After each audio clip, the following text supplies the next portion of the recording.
Friends, delegates, and fellow citizens, I stand before you this evening with a message of confidence, strength, and hope. 4 months from now, we will have an incredible victory, and we will begin the 4 greatest years in the history of our country. Together, we will launch a new era of safety, prosperity, and freedom for citizens of every race, religion, color, and creed. The discord and division in our society must be healed. We must heal it quickly. As Americans, we are bound together by a single fate and a shared destiny. We rise together or we fall apart. I am running to be president for all of America, not half of America, because there is no victory in winning for half of America. So tonight, with faith and devotion, I proudly accept your nomination for President of the United States. Thank you.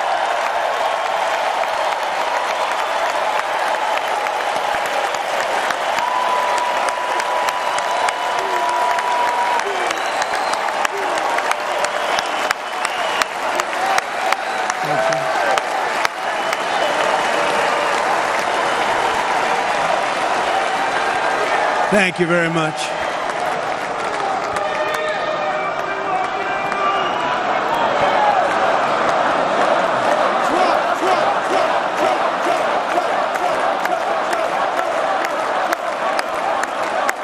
Thank you very much. And we will do it right. We're going to do it right. Let me begin this evening by expressing my gratitude to the American people for your outpouring of love and support following the assassination attempt at my rally on Saturday.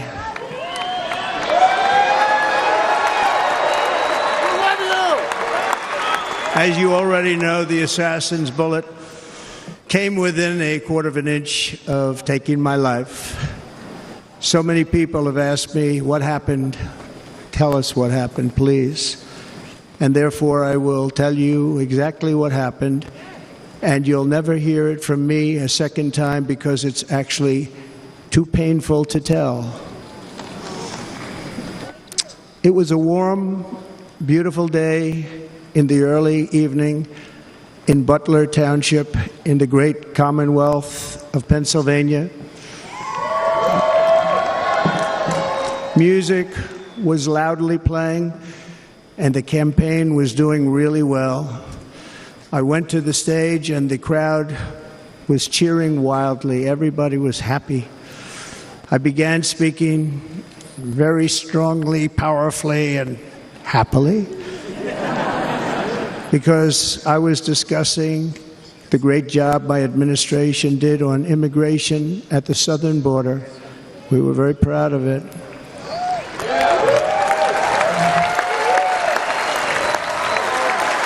Behind me and to the right was a large screen that was displaying a chart of border crossings under my leadership.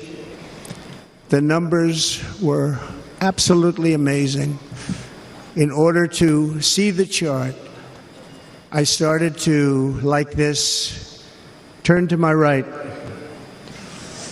and was ready to begin a little bit further turn, which I'm very lucky I didn't do, when I heard a loud whizzing sound and felt something hit me really, really hard on my right ear.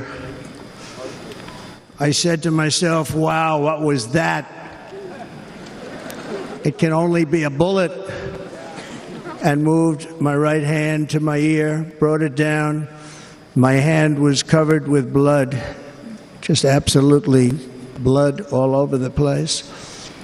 I immediately knew it was very serious, that we were under attack, and in one movement proceeded to drop to the ground. Bullets were continuing to fly. as very brave Secret Service agents rushed to the stage, and they really did. They rushed to the stage.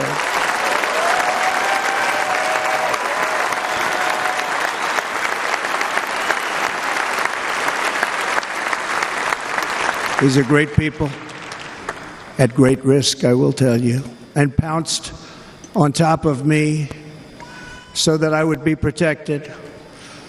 There was blood pouring everywhere, and yet, in a certain way, I felt very safe because I had God on my side. I felt that.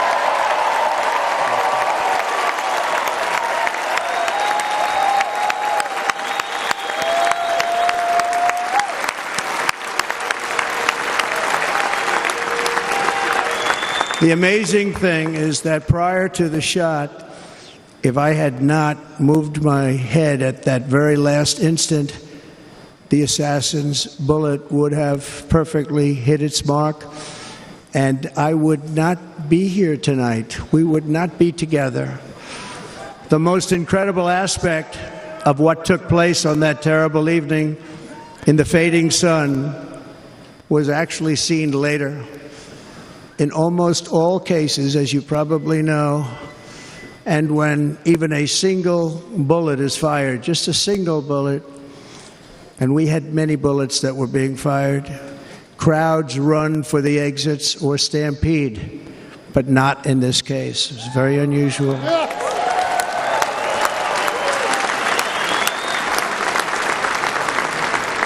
This massive crowd of tens of thousands of people stood by and didn't move an inch.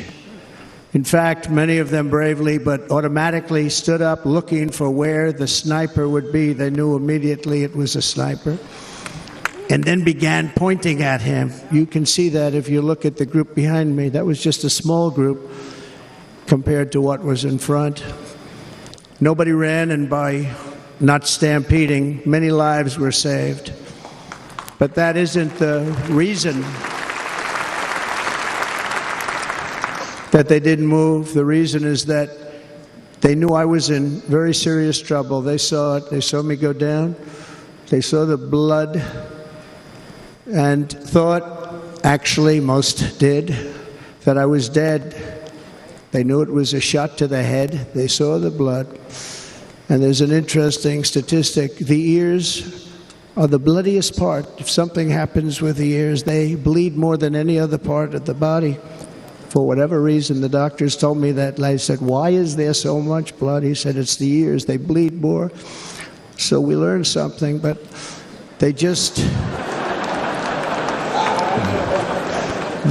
this beautiful crowd, they didn't want to leave me. They knew I was in trouble. They didn't want to leave me. And you can see that love written all over their faces. Incredible people. They're incredible people. Bullets were flying over us, yet I felt serene.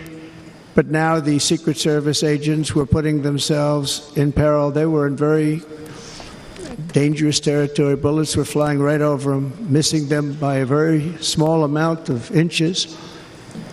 And then it all stopped.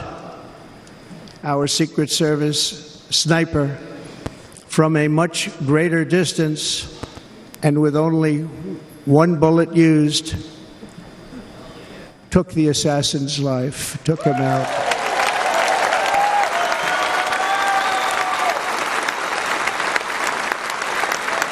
I'm not supposed to be here tonight. Not supposed to be here. Yes, you are. Yes, you are. Yeah.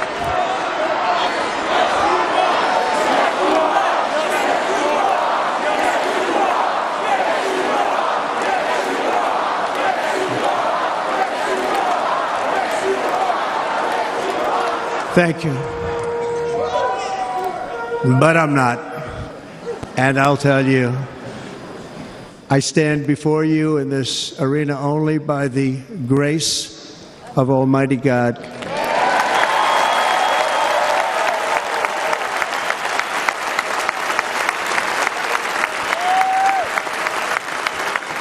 In watching the reports over the last few days, many people say it was a providential moment. Probably was. When I rose, surrounded by Secret Service, the crowd was confused because they thought I was dead, and there was great, great sorrow. I could see that on their faces as I looked out. They didn't know I was looking out. They thought it was over. But I could see it, and I wanted to do something to let them know I was okay. I raised my right arm, looked at the thousands and thousands of people that were breathlessly waiting, and started shouting, "Fight, fight, fight."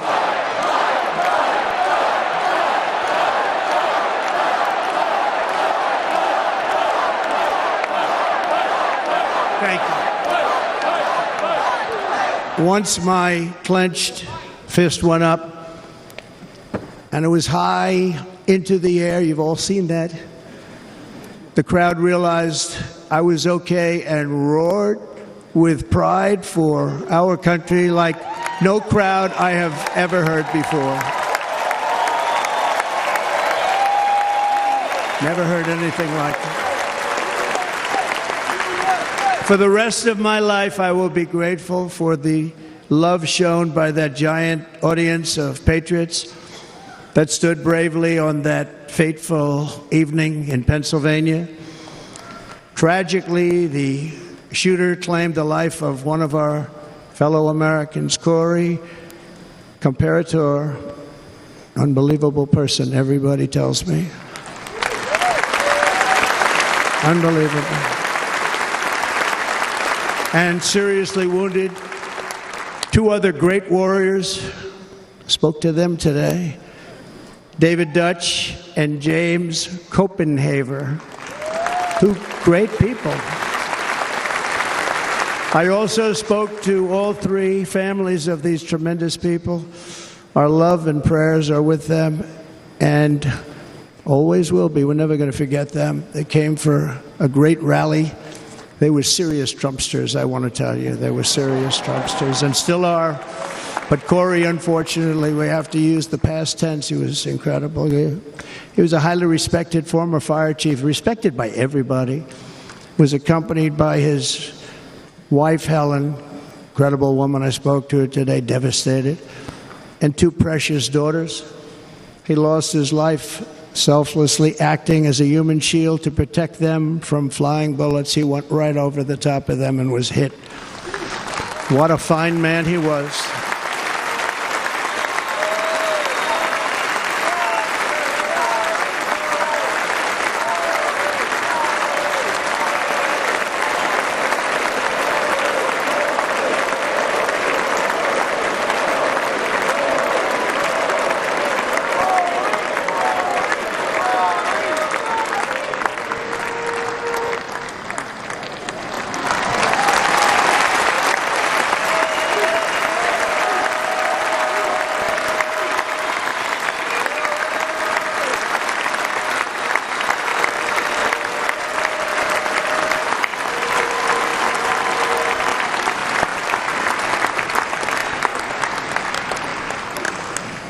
I want to thank the fire department and the family for sending his helmet, his outfit, and it was just something, and they're going to do something very special when they get it. But we did something which cannot match what happened, not even close. But I am very proud to say that over the past few days, we've raised $6.3 million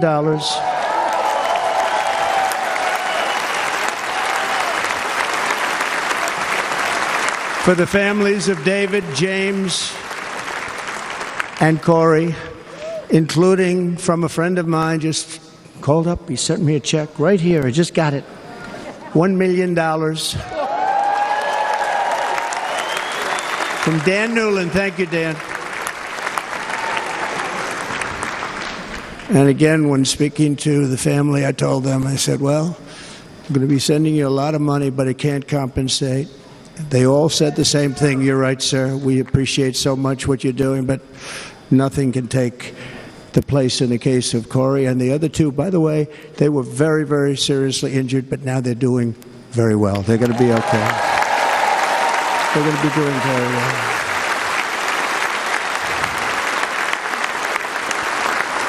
They're warriors. So now I ask that we observe a moment of silence in honor of our friend Corey.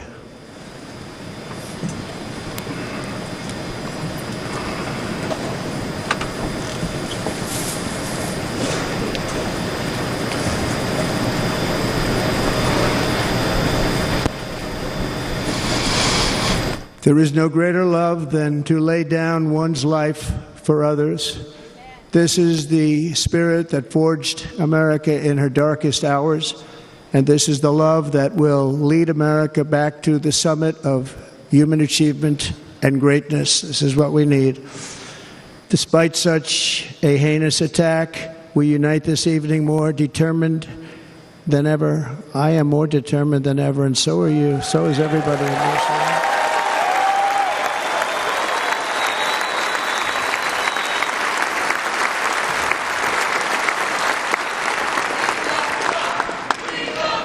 Thank you.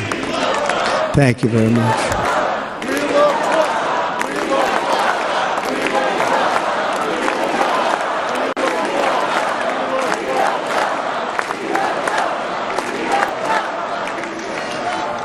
Our resolve is unbroken and our purpose is unchanged to deliver a government that serves the American people better than ever before.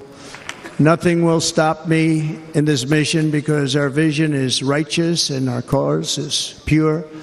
No matter what obstacle comes our way, we will not break, we will not bend, we will not back down, and I will never stop fighting for you, your family, and our magnificent country.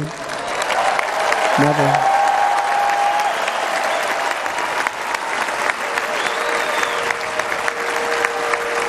And everything I have to give with all of the energy and fight in my heart and soul, I pledge to our nation tonight. Thank you very much. I pledge that to our nation. We're going to turn our nation around, and we're going to do it very quickly. Thank you.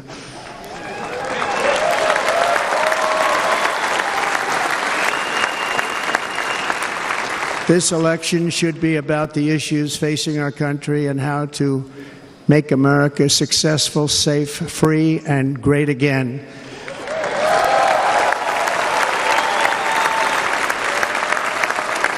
In an age when our politics too often divide us, now is the time to remember that we are all fellow citizens. We are one nation under God, indivisible, with liberty and justice for all.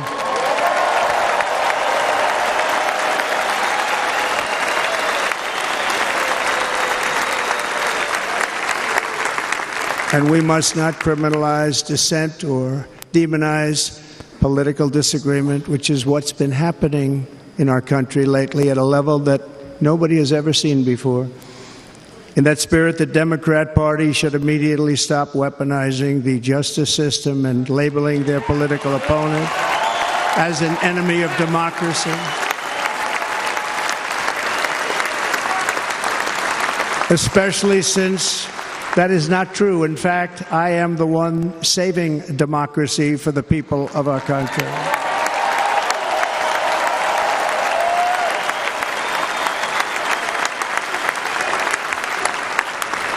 And very big news, as you probably just read, on Monday a major ruling was handed down from a highly respected federal judge in Florida, Aileen Cannon, finding that the prosecutor and the fake documents case against me were totally unconstitutional, and the entire case was thrown out of court.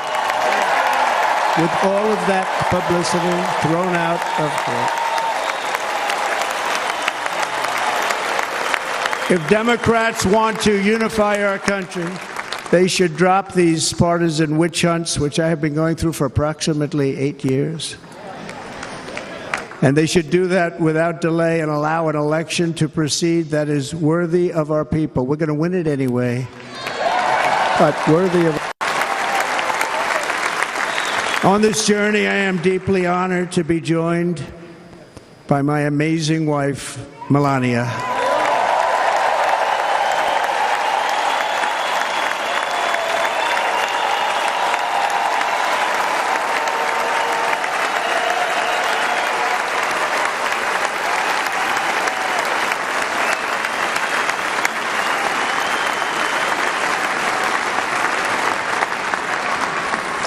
And Melania, thank you very much. You also did something really beautiful, a letter to America calling for national unity, and it really took the Republican Party by surprise. I will tell you, it was beautiful.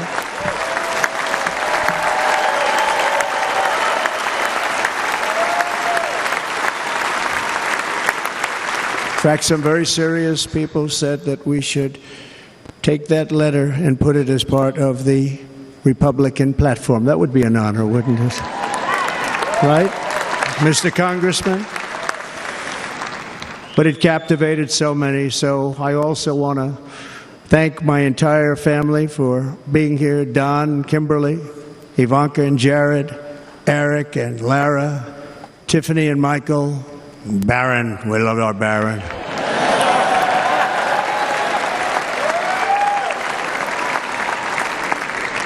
And of course, my 10 wonderful grandchildren. You saw a few of them up there on my lap before.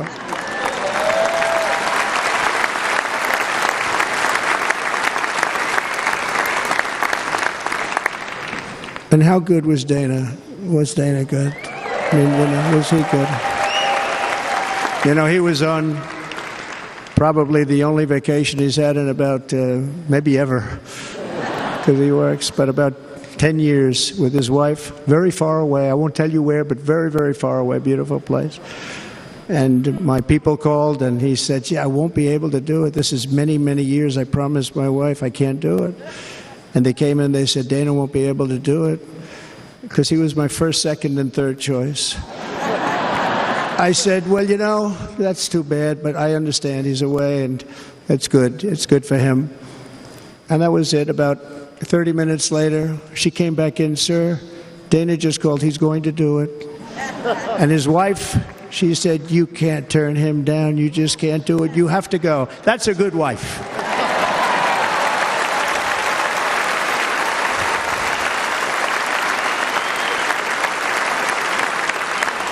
So he got on a plane. He got here a little while ago. Now he's going to get on the plane in a little while, and he's going to go back home to his wife. But they're great, and I just want to thank her and him and their whole family, because that's not easy. And Kid Rock, same thing. Called, he said, I want to be a part of it. I want to be a part, because, you know, Kid does his great song, Big, Big Monster song. I had no idea. You know, he became a friend of mine over the last 10 years. And he's amazing. Everyone loves him. I didn't even know how big he was. You know, he has rallies, 35, 40,000 people he gets every time he goes out. I think he's making so much money, he doesn't know what the hell to do with it. You want to know? And then we have my other friend, and I've known him so long, and we took that song, and it was a big success, but we made that. I saw a chart of great songs to America. That was #1 on the chart recently, #1. So that's Lee Greenwood, a very special, beautiful person. He's a beautiful man. But they all wanted to be here. They called. And how about the Hulkster? How good was he? Is he up? Where is he? Boy, oh boy.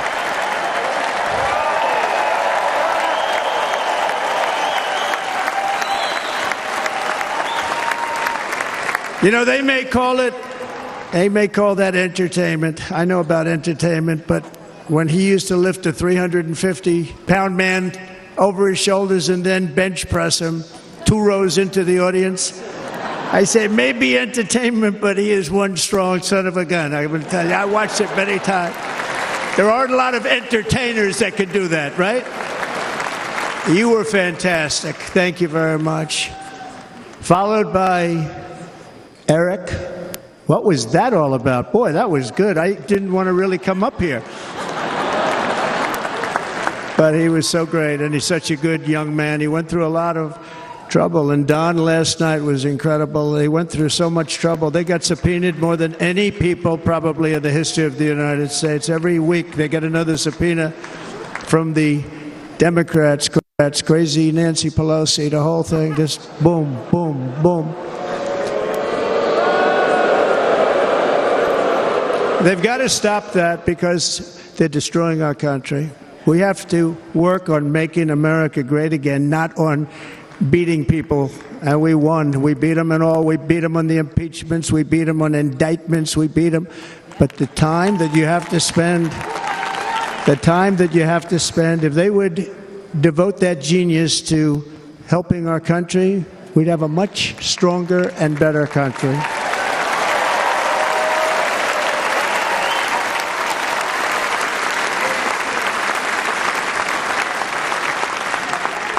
And Jason, the biggest star in country music. Jason, thank you for being here.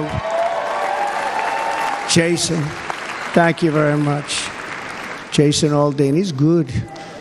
I like his wife even better, by the way. She's here.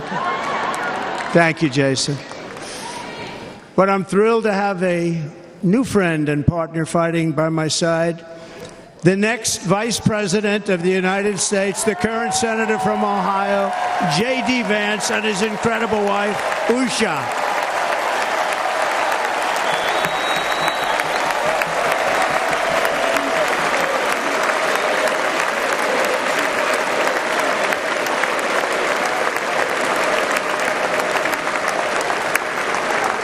He's going to be a great Vice President. He's going to be great. He'll be with this country and with this movement, greatest movement in the history of our country, Make America Great Again. When they criticize it, they say, we're going to try and stop MAGA. I said, MAGA is Make America Great Again. What are you going to stop? There's nothing to stop.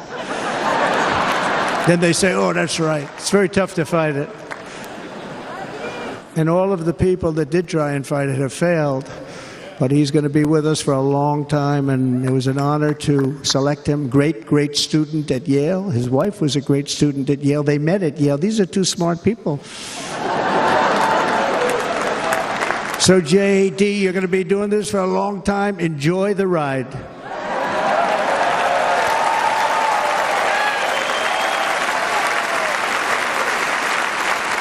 And a very special thank you to the extraordinary people of Milwaukee and the great state of...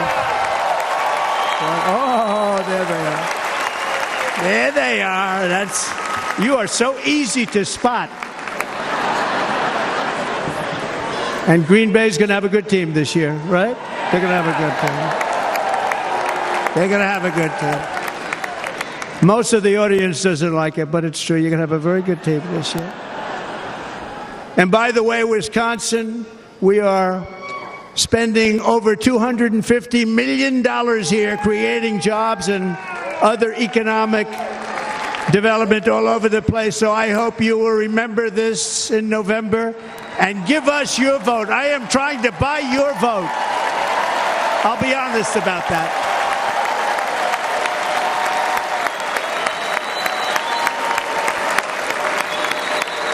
And I promise we will make Wisconsin great again. We're going to make it. Thank you, Mr. Governor. Thank you very much. Thank you. I'm here tonight to lay out a vision for the whole nation, to every citizen, whether you're a young or old man or woman, Democrat, Republican, or independent, black or white, Asian or Hispanic. I extend to you a hand of loyalty and of friendship. Together we will lead America to new heights of greatness like the world has never seen before. We were right there in the first term. We got hit with COVID. We did a great job. Nobody knew what it was, but nobody's ever seen an economy pre-COVID. And then we handed over a stock market that was substantially higher than just prior to COVID. Coming in, did a great job. Never got credit for that. We got credit for the war and defeating ISIS and so many things, the great economy, the biggest tax cuts ever, the biggest regulation cuts ever, the creation of Space Force, the rebuilding of our military. We did so much. We did so much. Right to try. Right to try is a big deal. We got right to try. They were trying to get that for 52 years. Somebody is terminally ill. And hopefully there's nobody in this audience, but it does happen a lot. They're terminally ill and they can't use our new space-age drugs and other things that we are way ahead. We have the greatest doctors in the world, the greatest laboratories in the world, and you can't do it. They've been trying to get that approved for 52 years. Was it that easy? The insurance companies didn't want to do it. They didn't want the risk. The labs didn't want to do it because if it didn't work, people are pretty far down the line toward death. They didn't want to do it. The doctors didn't want to have it on their records, so I got everybody into an office. 52 years they tried. Sounds simple, but it's not. And I got them to agree that somebody that needs it will, instead of going to Asia, Europe, or someplace, or if you have no money, going home and dying, just die. We got them to sign an agreement, agree to it, where they're not going to sue anybody. They're going to get all of this stuff. They're going to get it really fast. And what's happened is we're saving thousands and thousands of lives. It's incredible. Right to try. It's a great feeling. Under our leadership, the United States will be respected again. No nation will question our power. No enemy will doubt our might. Our borders will be totally secure. Our economy will soar.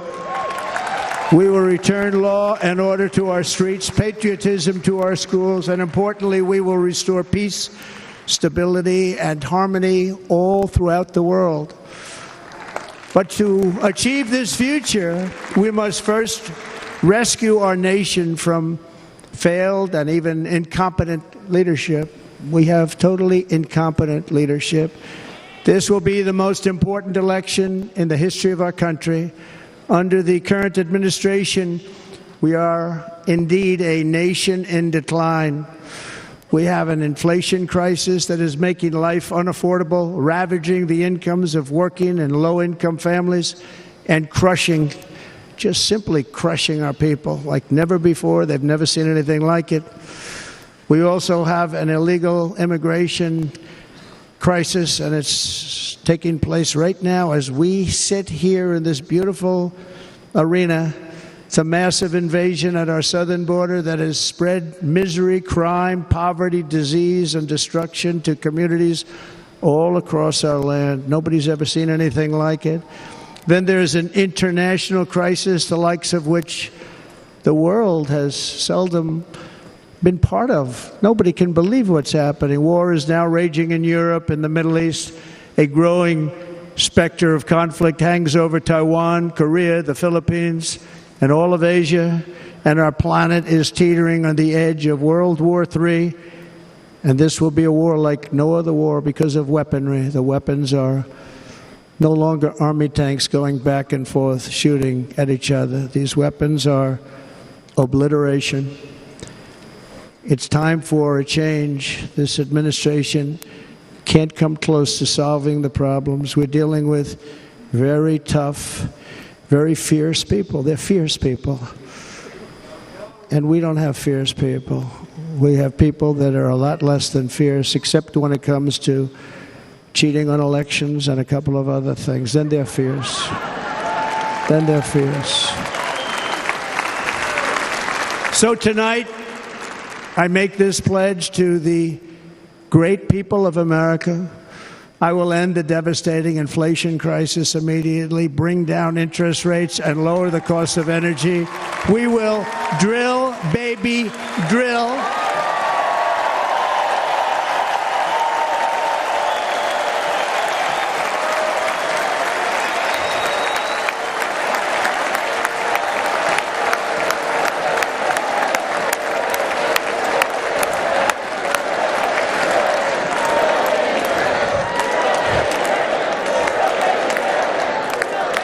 Can you believe what they're doing? But by doing that, we will lead a large-scale decline in prices. Prices will start to come down. Energy raised it. They took our energy policies and destroyed them. Then they immediately went back to them, but by that time, so much was lost. But we will do it at levels that nobody's ever seen before, and we'll end lots of different things. We'll start paying off debt and start lowering taxes even further. We gave you the largest tax cut. We'll do it more. You know, people don't realize I brought taxes way down, way down, and yet we took in more revenues the following year than we did when the tax rate was much higher. Most people said, how did you do that? Because it was incentive. Everybody was coming to the country. They were bringing back billions and billions of dollars into our country. The companies made it impossible to bring it back. The tax rate was too high, and the legal complications were far too great. I changed both of them, and hundreds of billions of dollars by Apple and so many other companies were brought back into our nation, and we had an economy the likes of which no nation had ever seen. China, we were beating them at levels that were incredible. And they know it. They know it. We'll do it again, but we'll do it even better. I will end the illegal immigration crisis by closing our border and finishing the wall, most of which I've already built.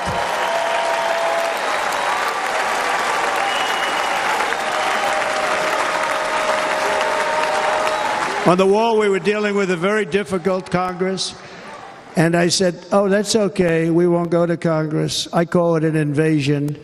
We gave our military almost $800 billion. I said, I'm going to take a little of that money because this is an invasion, and we built, most of the wall is already built, and we built it through using the funds because what's better than that? We have to stop the invasion into our country that's killing hundreds of thousands of people a year. We're not going to let that happen.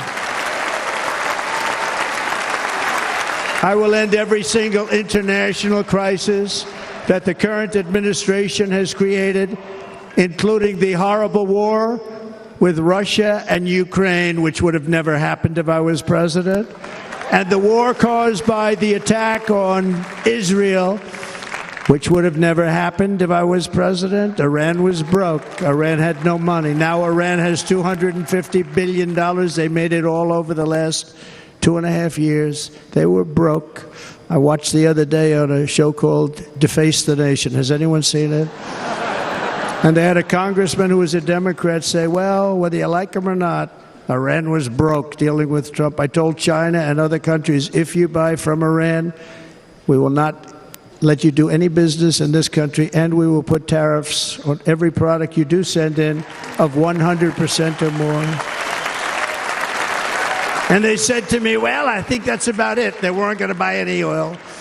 And they were ready to make a deal. Iran was going to make a deal with us. And then we had that horrible, horrible result that we'll never let happen again. The election result, we're never going to let that happen again. They used COVID to cheat. We're never going to let it happen again. And they took off all the sanctions, and they did everything possible for Iran. And now Iran is very close to having a nuclear weapon, which would have never happened. This is a shame what this administration, the damage that this administration has done. And I say it often, if you took the 10 worst presidents in the history of the United States, think of it, the 10 worst, added them up, they will not have done the damage that Biden has done. Only going to use the term once. Biden. I'm not going to use the name anymore, just one time. The damage that he's done to this country is unthinkable. It's unthinkable. Together we will restore vision, strength, competence, and we're going to have a thing called common sense making most of our decisions, actually. It's all common sense.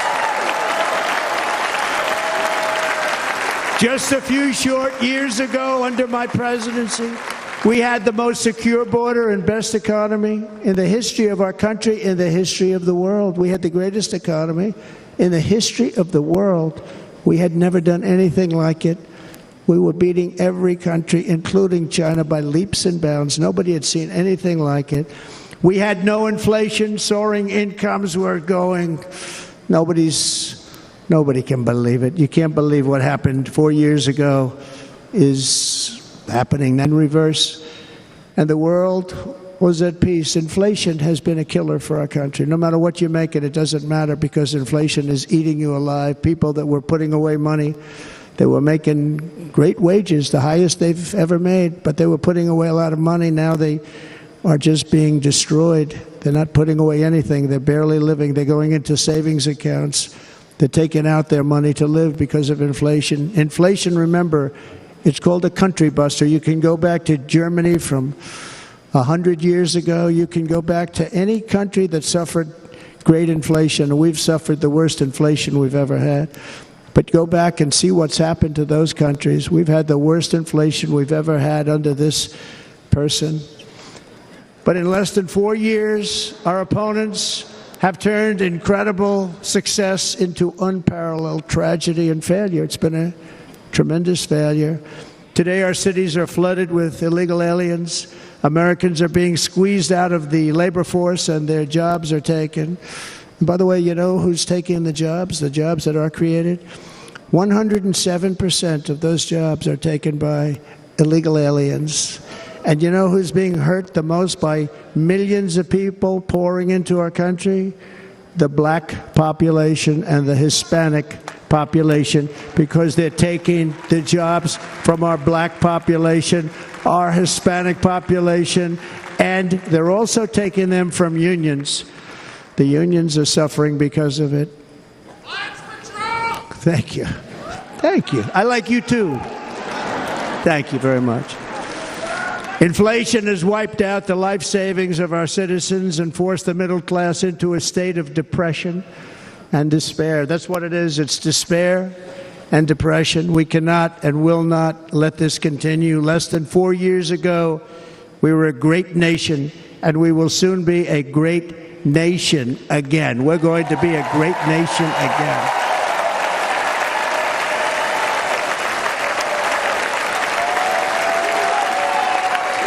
Thank you. With proper leadership, every disaster we are now enduring will be fixed, and it will be fixed very, very quickly. So tonight, whether you've supported me in the past or not, I hope you will support me in the future, because I will bring back the American dream. That's what we're going to do. You don't even hear about the American dream anymore. With great humility, I am asking you to be excited about the future of our country. Be excited. Be excited.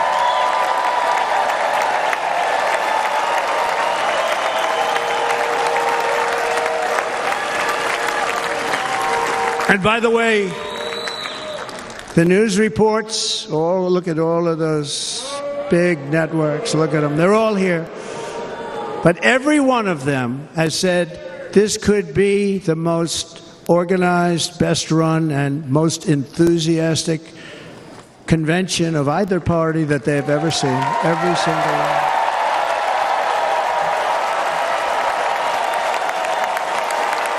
And it's true. It's true. And there's love in the room. There's great love in the room.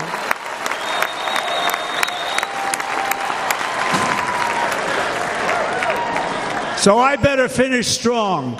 Otherwise, we'll blow it, and we can't let that happen. Now, this was great. All of the great people that spoke, and everybody hit a home run. I mean, there's not one that I can think of where I said, oh, gee, that wasn't great. Every single person. I refuse to be the only one. Don't do that to me. They're already getting ready. See, I gave them an idea. Now, this was a great convention. This was, I think we're actually going to go home and miss it. You know, usually with a first of all, look at these crowds. You'd never have this at a convention. Look at these crowds.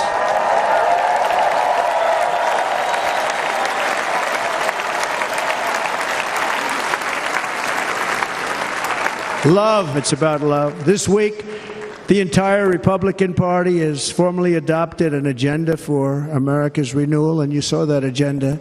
And it's very short compared to the long, boring, meaningless agendas of the past, including the Democrats. They write these things that are hundreds of pages long, and they never read them after they're done.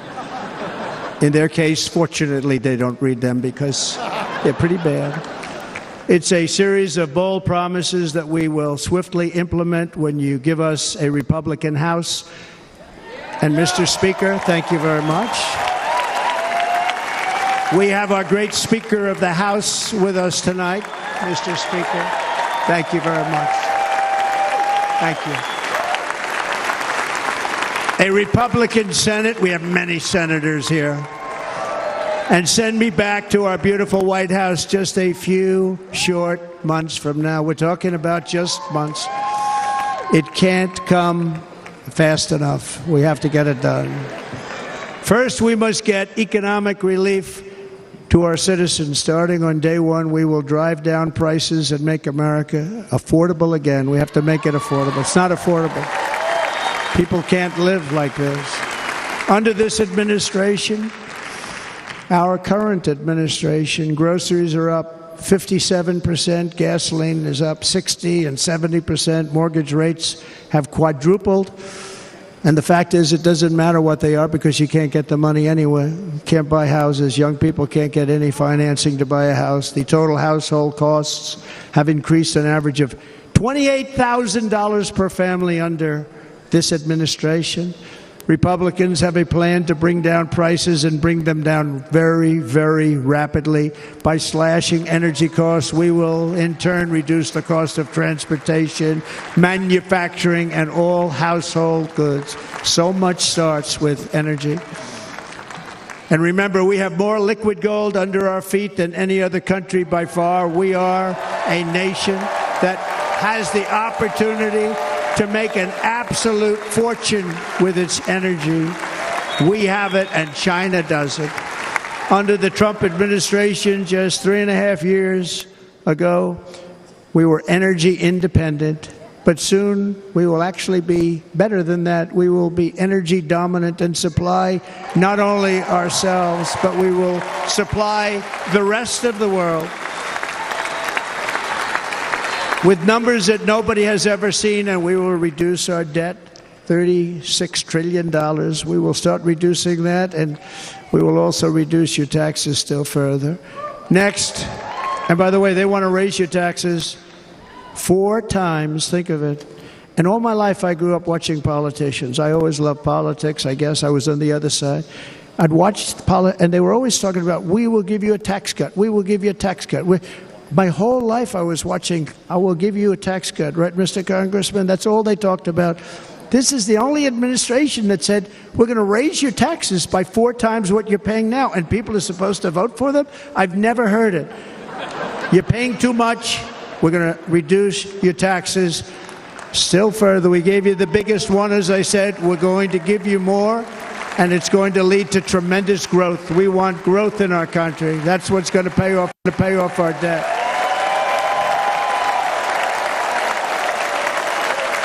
And next, we will end the ridiculous and actually incredible waste of taxpayer dollars that is fueling the inflation crisis. They spent trillions of dollars on things having to do with the Green New Scam. It's a scam.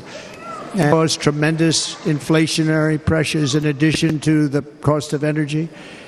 And all of the trillions of dollars that are sitting there not yet spent, we will redirect that money for important projects like roads, bridges, dams, and we will not allow it to be spent on meaningless Green New Scam ideas.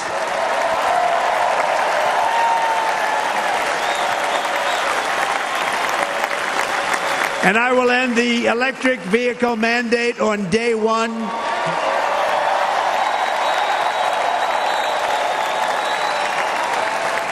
Thereby saving the U.S. auto industry from complete obliteration, which is happening right now, and saving U.S. customers thousands and thousands of dollars per car. And right now, as we speak, large factories just started are being built across the border in Mexico. So with all the other things happening on our border, and they're being built by China to make cars and to sell them into our country. No tax, no anything. The United Auto Workers ought to be ashamed for allowing this to happen. And the leader of the United Auto Workers should be fired immediately. And every single auto worker, union and non-union, should be voting for Donald Trump, because we're going to bring back car manufacturing, and we're going to bring it back fast.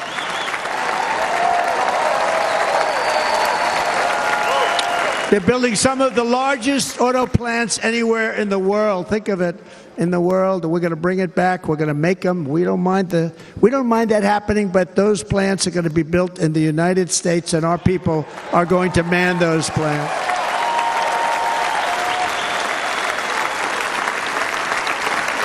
And if they don't agree with us, we'll put a tariff of approximately 100 to 200% on each car, and they will be unsellable in the United States. We have long been taken advantage of by other countries. And think of it, oftentimes these other countries are considered so-called allies. They've taken advantage of us for years. We lose jobs, we lose revenue, and they gain everything and wipe out our businesses, wipe out our people. I stopped it for 4 years. I stopped it. And we're really ready to make changes like nobody had seen before. And remember, USMCA, I got rid of NAFTA, the worst trade deal ever made, and replaced it with USMCA, which is, they say, the best trade deal ever made. Actually, probably the best trade deal was the deal I made with China, where they buy $50 billion worth of our product. They were buying nothing. They buy $50 billion worth. They had to. But I don't even talk about it because of COVID. I don't even mention it, frankly, because of what happened with the China virus.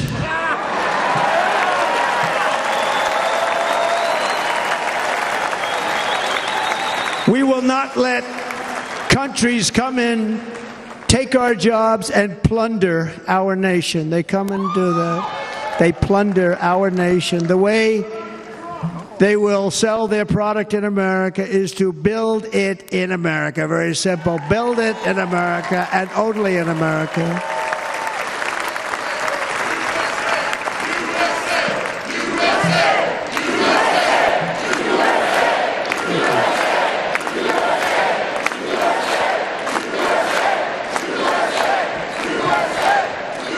And this very simple formula, and Congress has to go along with us, and they will.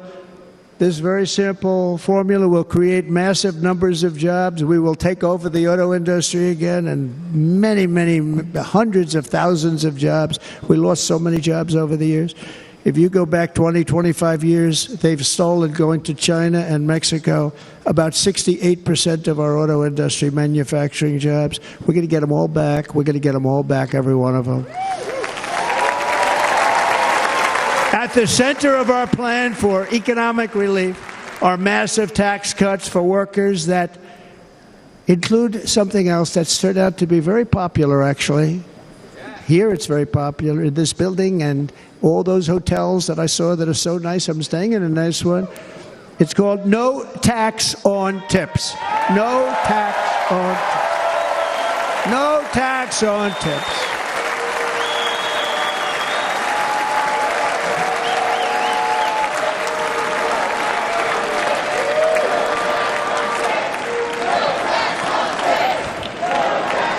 I got that by having dinner recently in Nevada, where we're leading by about 14 points. Hello. I'll see you there very soon, everybody.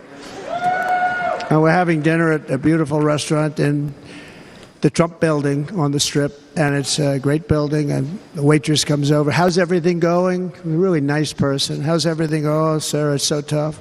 The government's after me all the time on tips, tips, tips. I said, well, they give you cash. Would they be able to find him? She said, actually, and I didn't know this, she said, very little cash is given. It's all put right on the check. And they come in and they take so much of our money, it's just ridiculous, and they don't believe anything we say. And they've just hired, as you know, 88,000 agents to go after them even more. And I said, this shows the level of my, most people go out, they hire consultants, they pay them millions of dollars. But I said to her, let me just ask you a question. Would you be happy if you had no tax on tips? She said, what a great idea. I got my information from a very smart waitress. That's better than spending millions of dollars. And everybody loves it. Waitresses and caddies and drivers and everybody's a large group of people that are being really hurt badly. They make money, let them keep their money. I'm going to protect Social Security and Medicare. Democrats are going to destroy Social Security and Medicare because all of these people, by the millions they're coming in, they're going to be on Social Security and Medicare and other things, and you're not able to afford it. They are destroying your Social Security and your Medicare. Under my plan, incomes will skyrocket, inflation will vanish completely, jobs will come roaring back, and the middle class will prosper like never, ever before, and we're going to do it very rapidly.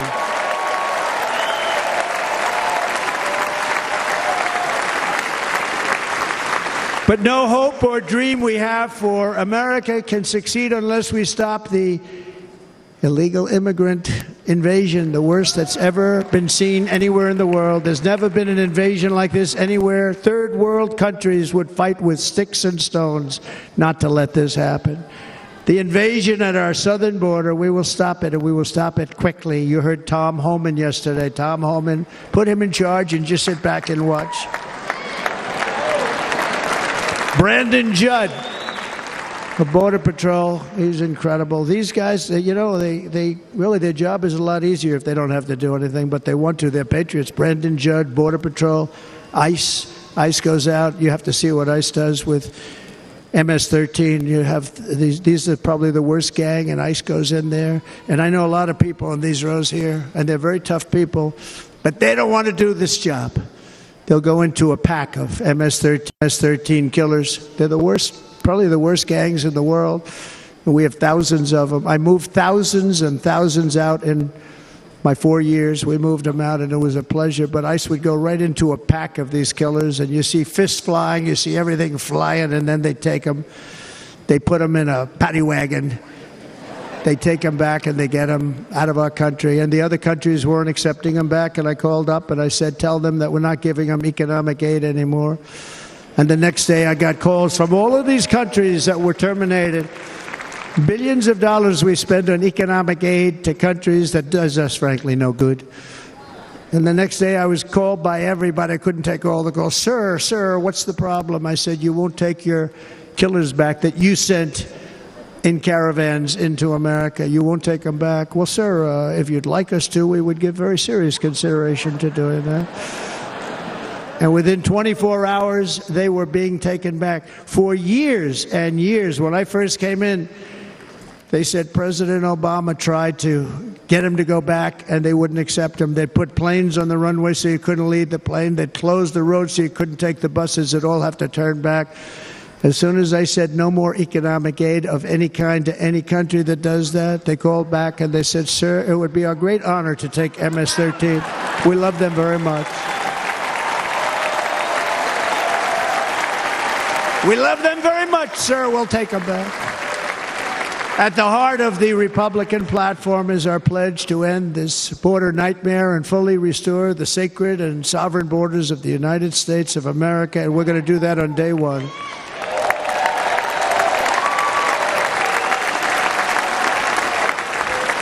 That means two things on day one, right? Drill, baby, drill, and close our borders.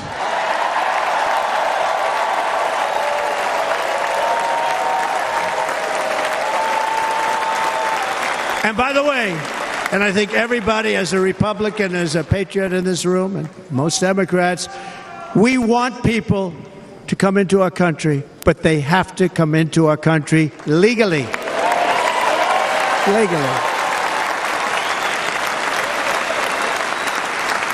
Less than 4 years ago, I handed this administration the strongest border in American history.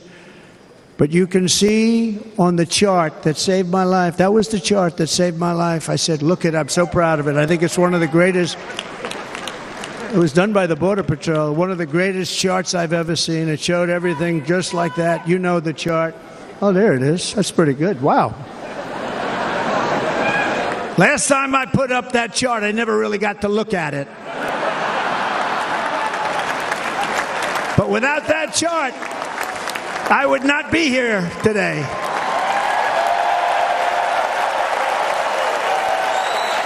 Never got to look at it.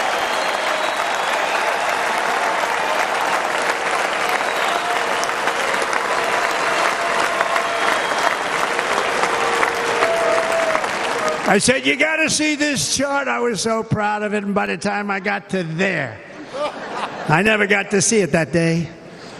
But I'm seeing it now, and I was very proud. And if you look at the arrow on the bottom, that's the lowest level, the one on the bottom, heavy red arrow. That's the lowest level of illegal immigrants ever to come into our country in recorded history, right there. Right there. And that was my last week in office. And then you see what happened after I left. Look at the rest. And if you go out a little bit further, it's getting to be a little bit old, but I love it anyway, right? but you can go much higher with those numbers. Look what happened right after that. The invasion began. We had the opposite. We stopped the invasion, but the invasion that we stopped was peanuts by comparison to what happened after I left. Look at what happened after I left. They took over our country. We ended all catch and release. We shut down asylum fraud. We stopped human trafficking and forged historic agreements to keep illegal aliens on foreign soil. We want them to stay on their soil. Under the Trump administration, if you came in illegally, you were apprehended immediately and you were deported. You went right back. The current administration terminated every single one of those great Trump policies that I put in place to seal the border. I wanted a sealed border. Again, come in, but come in legally. You know how unfair it is? So many people, hundreds of thousands of people, have been working for years to come into our country. And now they see these people pour into our country at levels that are unprecedented. So unfair. And we're not going to do it. We're not going to stand for it. They suspended wall construction, ended remain in Mexico. We had a policy, remain in Mexico. You think that was easy to get from the Mexican government? But I said, you must give it to us. If you don't give it to us, there will be repercussions, and they gave it to us. But not easy. Canceled our Safe Third agreements, demolished Title 42, implemented nationwide catch and release. That's catch and release, where we catch them and release them into our country. We catch them and release them into Mexico. There's a slight difference. And took 93, this is the previous administration, 93 executive actions to throw open our border to the world. The entire world is pouring into our country because of this very foolish administration. The greatest invasion in history is taking place right here in our country. They are coming in from every corner of the earth, not just from South America, but from Africa, Asia, the Middle East. They're coming from everywhere. They're coming at levels that we've never seen before. It is an invasion indeed, and this administration does absolutely nothing to stop them. They're coming from prisons. They're coming from jails. They're coming from mental institutions and insane asylums. You know, the press is always on me because I say this. Has anyone seen Silence of the Lambs? The late, great Hannibal Lecter. He'd love to have you for dinner. That's insane asylums. They're emptying out their insane asylums. And terrorists are coming in at numbers that we've never seen before. Bad things are going to happen. Meanwhile, our crime rate is going up, while crime statistics all over the world are going down, because they're taking their criminals and they're putting them into our country. A certain country, and I happen to like the president of that country very much, but he's been getting great publicity because he's a wonderful shepherd of the country. He says how well the country's doing because their crime rate is down. And he said he's training all of these rough people. They're rough. He's training them. And I've been reading about this for 2 years. I think, oh, that's wonderful. Let's take a look at it. But then I realized he's not training them. He's sending all of his criminals, his drug dealers, his people that are in jails, he's sending them all to the United States. And he's different in that he doesn't say that. He's trying to convince everybody what a wonderful job he does in running the country. Well, he doesn't do a wonderful job. And by the way, if I ran one of the countries, many countries from all over, I would be worse than any of them. I would have had the place totally emptied out already.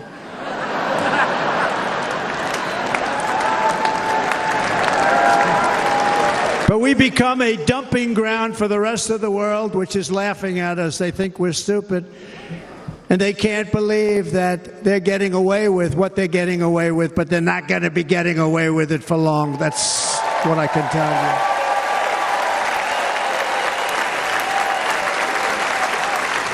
you. In Venezuela, Caracas, high crime. Caracas, Venezuela, really a dangerous place, but not anymore. Because in Venezuela, crime is down 72%. In fact, if they would ever win this election, I hate to even say that, we will have our next Republican convention in Venezuela because it will be safe. Our cities will be so unsafe, we won't be able We will not be able to have it there. In El Salvador, murders are down by 70%. Why are they down?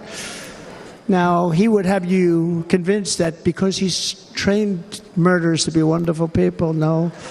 They're down because they're sending their murderers to the United States of America. This is going to be very bad.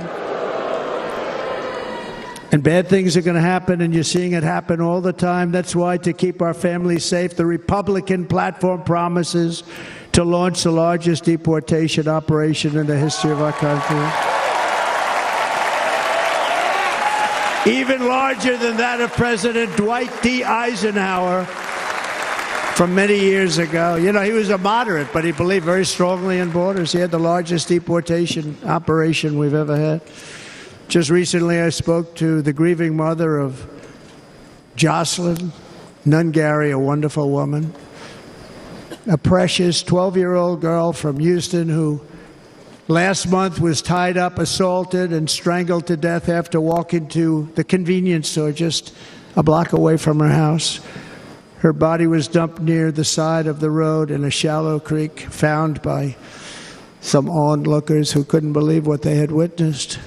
Charged with Jocelyn's heinous murder are 2 illegal aliens from Venezuela who came across our border, were in custody, and were then released into the country by this horrible, horrible administration that we have right now. I also met recently with the heartbroken mother and sister of Rachel Morin. Rachel was a 37-year-old mom of 5 beautiful children who was brutally raped and murdered while out on a run. She wanted to keep herself in good shape. It was very important to her. She was murdered. The monster responsible first killed another woman in El Salvador before he was led into America by the White House. This White House let them in. He then attacked a 9-year-old girl and her mother in a home invasion in Los Angeles before murdering Rachel in Maryland. Traveled all throughout the country, doing tremendous damage. Rachel's mother will never be the same. I spent time with her. She will never be the same.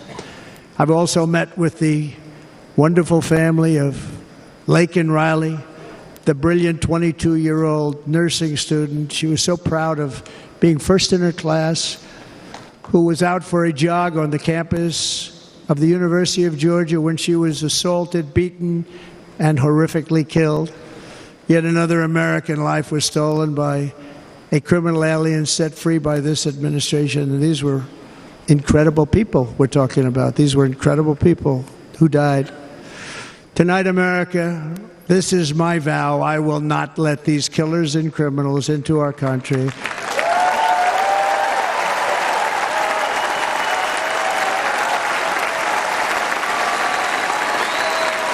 I will keep our sons and daughters safe. As we bring security to our streets, we will help bring stability to the world. I was the first president in modern times to start no new wars. You know, we were the toughest, we were the most respected. And you saw this. Hungry, strong country, run by a very powerful, tough leader. He's a tough guy. Press doesn't like him because he's tough. And he came out recently. They were asking him at an interview, the whole world is exploding. What's happening? What's going on? Viktor Orban, Prime Minister of Hungary, very tough man. He said, I don't want people coming into my country and blowing up our shopping centers and killing people. But they said to him, tell us what's going wrong, what's happening, what is it? He said, there's only one way you're going to solve it. You got to bring President Trump back to the United States because he kept everybody at bay.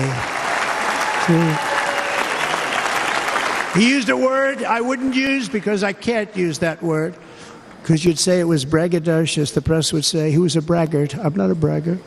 But Viktor Orban said it. He said Russia was afraid of him. China was afraid of him. Everybody was afraid of him. Nothing was going to happen. The whole world was at peace. And now the world is blowing up around us. All of these things that you read about were not going to happen. Under President Bush, Russia invaded Georgia. Under President Obama, Russia took Crimea. Under the current administration, Russia is after all of Ukraine. Under President Trump, Russia took nothing.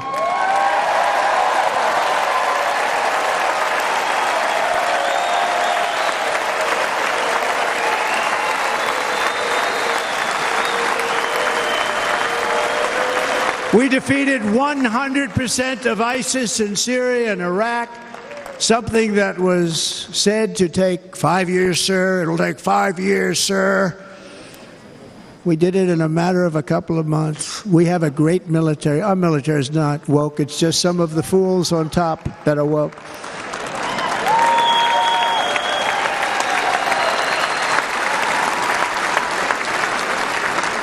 I got along very well. North Korea, Kim Jong-un, I got along very well with him. The press hated when I said that. How could you get along with him? Well, you know, it's nice to get along with somebody who has a lot of nuclear weapons or otherwise, isn't it? See, in the old days, they'd say, that's a wonderful thing. Now they say, how can you possibly do that? But no, I got along with him, and we stopped the missile launches from North Korea. Now North Korea is acting up again, but when we get back, I get along with him. He'd like to see me back, too. I think he misses me, if you want to know the truth. Our opponents inherited a world at peace and turned it into a planet of war. We're in a planet of war. Look at that attack on Israel. Look at what's happening with Ukraine. The cities are just bombed out. How can people live like that where buildings, massive buildings, are falling to the ground? It began to unravel with the disastrous withdrawal from Afghanistan, the worst humiliation in the history of our country. We have never had a humiliation like that. 13 heroic U.S. service members were tragically and needlessly killed. 45 others were horrifically wounded. Nobody ever talks about them. No arms, no legs, face explosions, horrifically wounded. And by the way, we have a man in this room who's running for the U.S. Senate from a great state, Nevada, named Sam Brown, who paid the ultimate price. Thank you, Sam. Thank you, Sam. Thank you.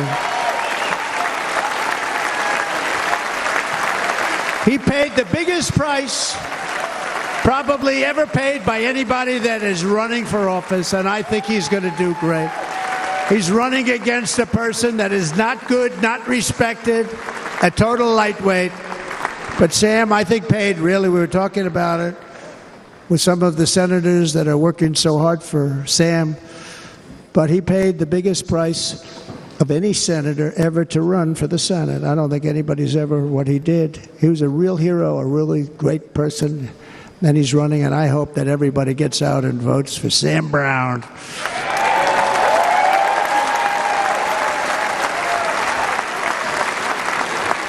And we also left behind $85 billion worth of military equipment, along with many American citizens were left behind. Many American citizens. Emboldened by that disaster, Russia invaded Ukraine. They saw this group of people that were incompetent. We took the soldiers out first. No, we're going to take the soldiers out second. If they would have followed my plan, we had a great plan. But the plan only kicked in if they did everything perfectly, and they weren't doing things perfectly, so we said it doesn't kick in. You know, 18 months in Afghanistan, we didn't have one, so they were killing them left and right, snipers. And I spoke to the head of the Taliban. You've heard this story. Abdul, still there, still the head of the Taliban. The press got on me, why would you speak to him? I said, because that's where the killing is. I don't have to speak to somebody that has nothing to do with it. And I told him, don't ever do that. Don't ever do that again. Don't ever do that again. You've got to stop. Because during the Obama administration, many great people and soldiers, but a lot of soldiers were being killed from long distance. I said, if you keep doing that, you're going to be hit harder than anybody's ever been hit by a country before.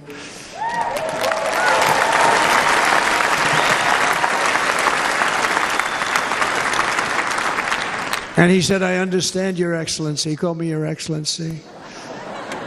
I wonder if he calls the other guy Your Excellency. I doubt it. The other guy gave him everything. I mean, what kind of a deal was that? He walked out, gave him everything.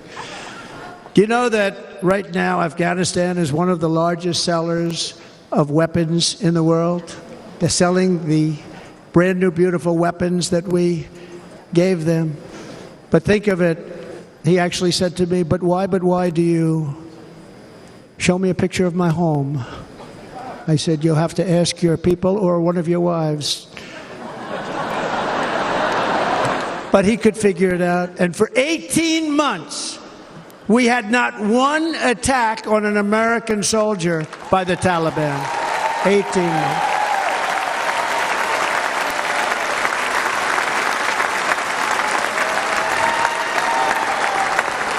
And then we had that horrible day where soldiers were killed. I was not there because of a ridiculous election. But we had that horrible attack.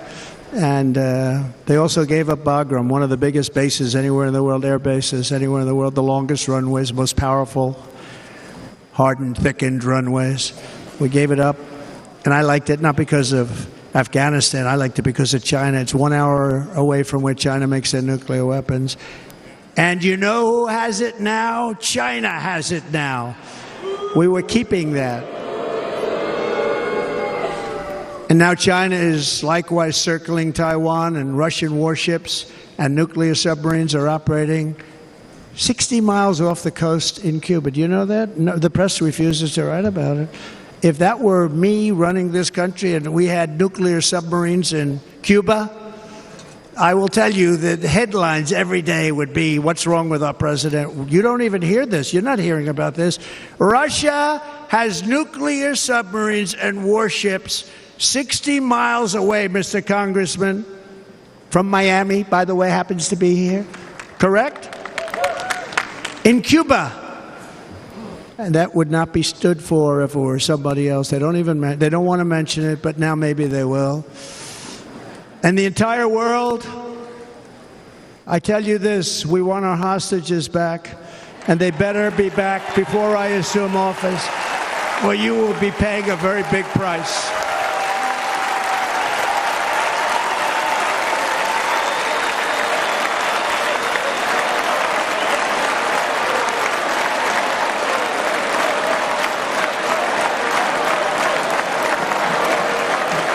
With our victory in November, the years of war, weakness, and chaos will be over. I don't have wars. I had no wars other than ISIS, which I defeated, but that was a war that was started. We had no wars. I could stop wars with a telephone call.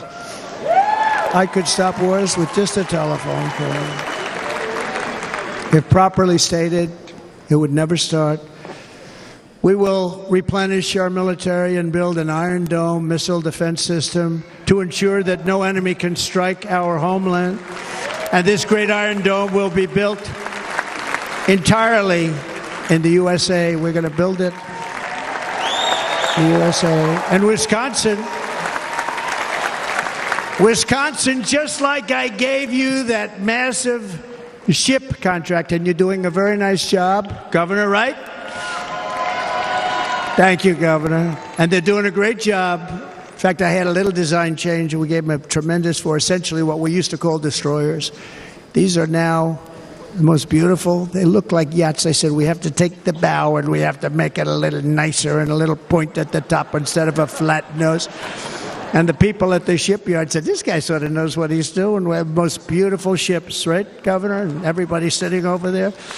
And it was a big contract that everybody wanted. I gave it to Wisconsin, but we're going to have a lot of that built right here in the state of Wisconsin and all other states. Israel has an Iron Dome. They have a missile defense system.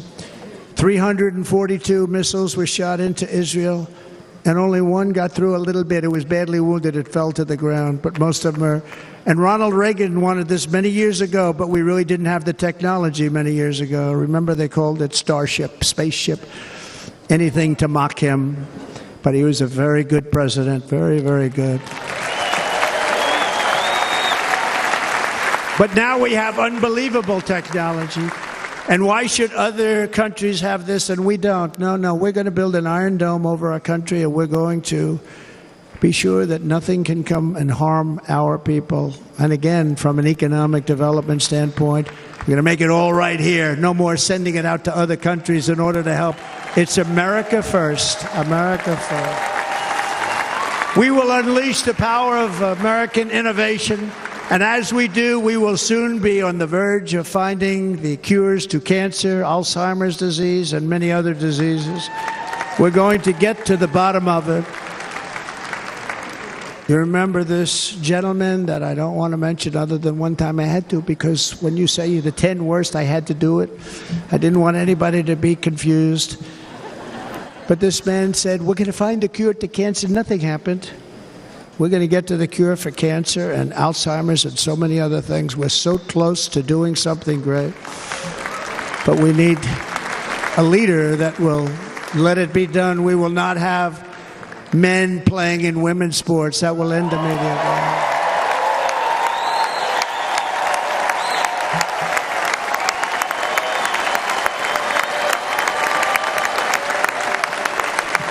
And we will restore and renovate our nation's once great cities, making them safe, clean, and beautiful again. And that includes our nation's capital, which is a horrible killing field. So many things. They leave from Wisconsin, they go to look at the Washington Monument, they end up getting stabbed, killed, or shot. We will be very soon very proud of our capital, again, Washington, D.C.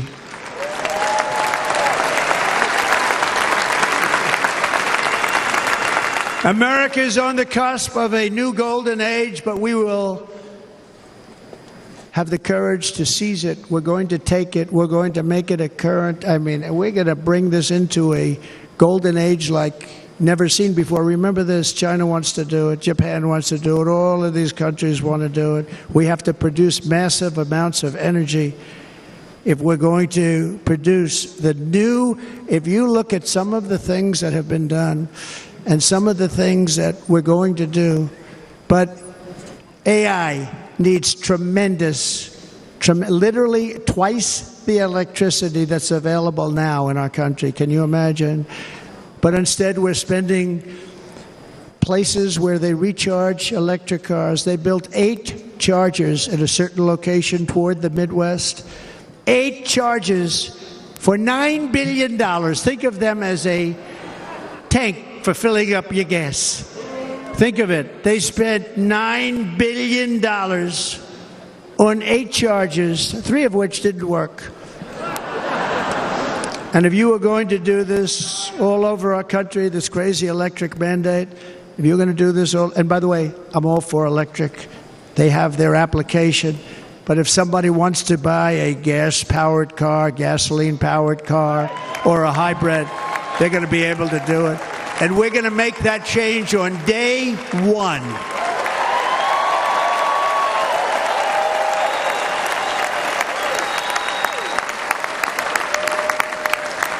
So to conclude, just a few short days ago, my journey with you nearly ended. We know that.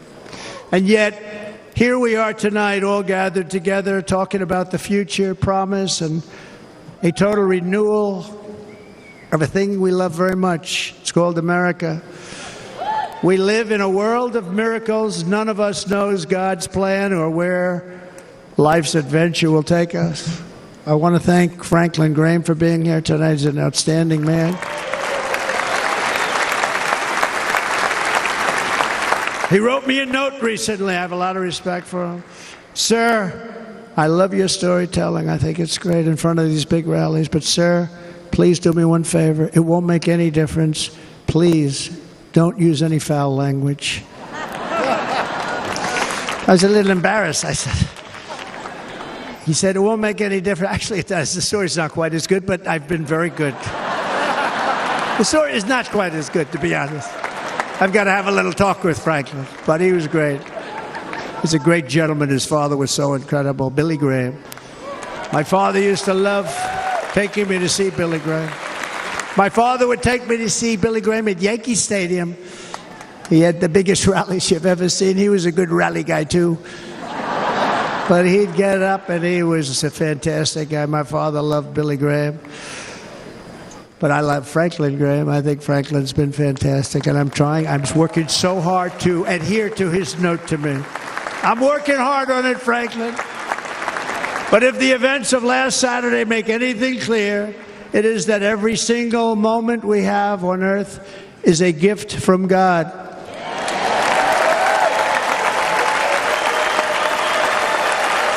We have to make the most of every day for the people and for the country that we love. The attacker in Pennsylvania wanted to stop our movement, but the truth is the movement has never been about me. It has always been about you. It's your movement. It's the biggest movement in the history of our country by far. Can't be stopped. It can't be stopped. It has always been about the hardworking, patriotic citizens of America. For too long, our nation has settled for too little. We settled for too little. We've given everything to other nations, to other people. You have been told to lower your expectations and to accept less for your families. I am here tonight with the opposite message. Your expectations are not big enough. They're not big enough. It is time to start expecting and demanding the best leadership in the world, leadership that is bold, dynamic, relentless, and fearless. We can do that. We are Americans. Ambition is our heritage. Greatness is our birthright. But as long as our energies are spent fighting each other, our destiny will remain out of reach, and that's not acceptable. We must instead take that energy and use it to realize our country's true potential and write our own thrilling chapter of the American story. We can do it together. We will unite. We are going to come together, and success will bring us together.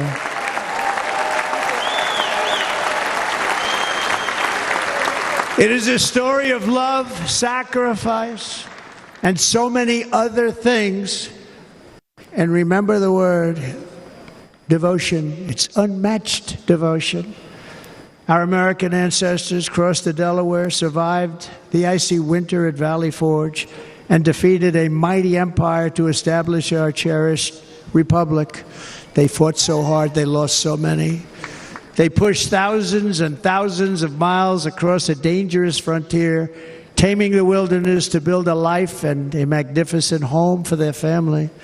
They packed their families into covered wagons, trekked across hazardous trails, scaled towering mountains, and braved rivers and rapids to stake their claim on the wide open, new, and very beautiful frontier.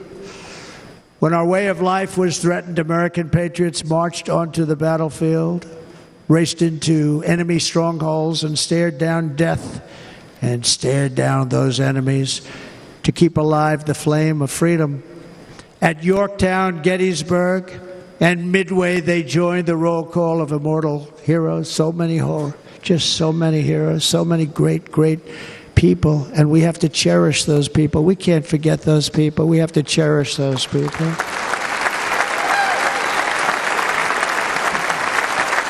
And building monuments to those great people is a good thing, not a bad thing. They saved our country. No challenge was too much. No hardship was too great. No enemy was too fierce. Together, these patriots soldiered on and endured, and they prevailed because they had faith in each other, faith in their country, and above all, they had faith in their God.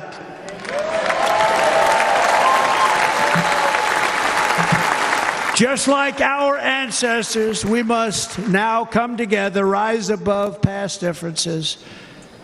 Any disagreements have to be put aside and go forward united as one people, one nation, pledging allegiance to one great, beautiful, I think it's so beautiful, American flag.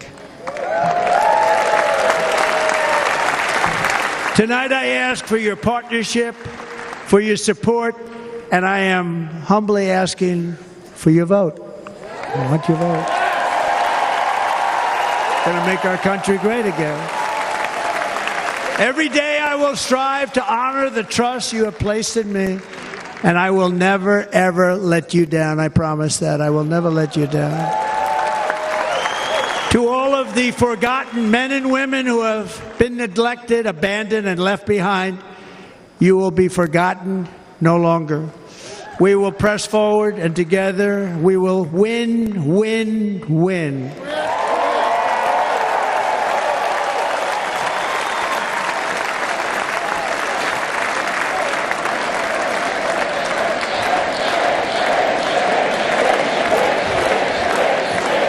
Win, win, win, win, win, win. Nothing will sway us, nothing will slow us, and no one will ever stop us. No matter what dangers come our way, no matter what obstacles lie in our path, we will keep striving toward our shared and glorious destiny, and we will not fail. We will not fail. Together we will save this country, we will restore the republic, and we will usher in the rich and wonderful tomorrows that our people so truly deserve. America's future will be bigger, better, bolder, brighter, happier, stronger, freer, greater, and more united than ever before.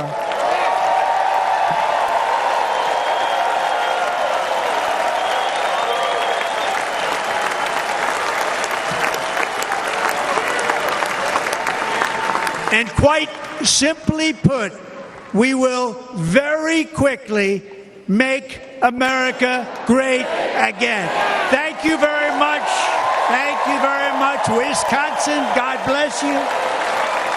God bless you, Wisconsin, and God bless the United States of America, our great country. Thank you very much, everybody. Thank you.